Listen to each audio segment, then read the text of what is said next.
इस वीडियो में हम सीखने वाले हैं स्टेरिक हिंड्रेंस या स्थैतिक बाधा क्या होती है।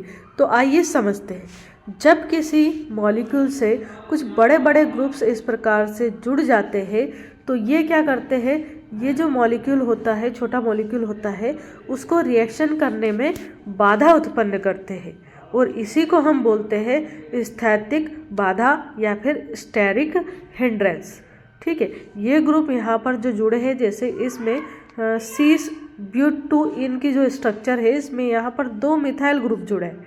ठीक है, तो ये जो ग्रुप है वो आने वाले किसी नए ग्रुप को यहाँ पर जो है वो अटैक नहीं करने देते हैं, यानी यहाँ पर इस मॉलिक्यूल के ऊपर आक्रमण नहीं करने देते हैं और इसी कारण जो है इसकी रिएक्टिविटी जो है वो कम हो जाती है। अब यहाँ पर 2 संरचनाएं दे रखी है। अगर ये CH3 ग्रुप सेम साइड हो, है ना, जैसे कि ये ऊपर की साइड है दोनों के दोनों ही, तो इस प्रकार की जो संरचना बनेगी उसे हम कहेंगे सीस संरचना। और अगर यही ग्रुप अपोजिट साइड में आ जाए, ऐसे एक दूसरे के ट्रांस पोजीशन पे, तो इस प्रकार की संरचना को कहा जाता है कि ये कैसी है, ट्रांस है।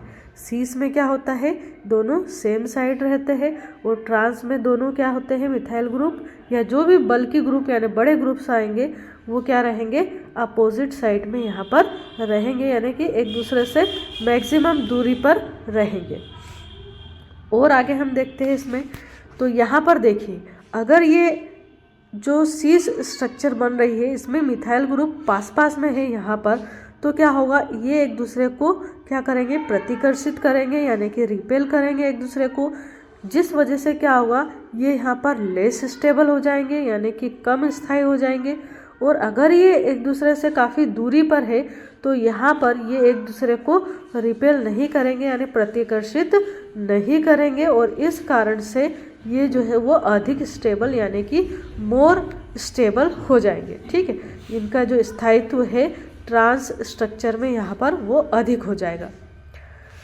अब देखिए, स्टेरिक हिंड्रेंस को और अच्छे से हम इस एग्जाम्पल में समझते हैं। यहाँ पर हमारे पास है ब्रोमोमीथेन की स्ट्रक्चर। तो यहाँ पर ये जो स्ट्रक्चर है ये ब्रोमोमीथेन की है। इसमें आप देखेंगे कि यहाँ पर ब्रोमीन तो है, जो है वो सारी स्ट्रक्चर जो भी दिख रही है यहाँ पर सभी में क्या है, ब्रोमीन यहाँ पर सेम है।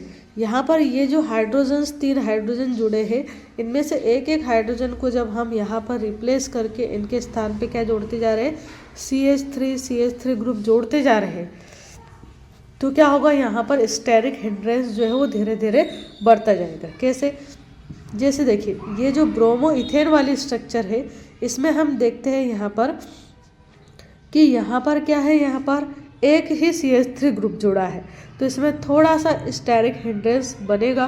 फिर यहाँ पर 2 अगर मिथाइल ग्रुप आ गए, यानी कि 2 बड़े बड़े ग्रुप जुड़े हुए हैं, तो यहाँ पर जो स्टेरिक हिंड्रेंस है वो और अधिक हो जाएगा।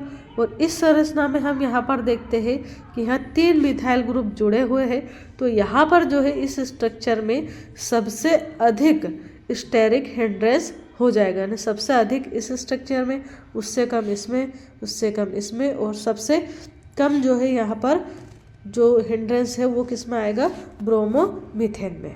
ठीक है, ब्रोमोमीथेन में सबसे कम यहाँ पर स्टेरिक हिंड्रेंस बनेगा। क्यों हो रहा है ऐसा, क्योंकि यहाँ पर जो ये बल्कि ग्रुप्स हैं वो बढ़ते जा रहे हैं, ना कि बड़े बड़े जो ग्रुप है वो बढ़ते जा रहे हैं, इसलिए यहाँ पर जो स्टेरिक हिंड्रेंस है वो लो से हाई की ओर जाता जा रहा है, यानी कि स्टेरिक हिंड्रेंस बढ़ता जा रहा है।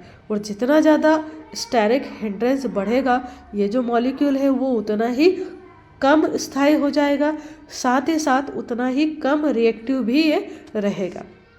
तो आई होप आपको स्टेरिक हिंड्रेंस अच्छे से समझ में आया होगा। Thank you so much for watching this video. Thank you.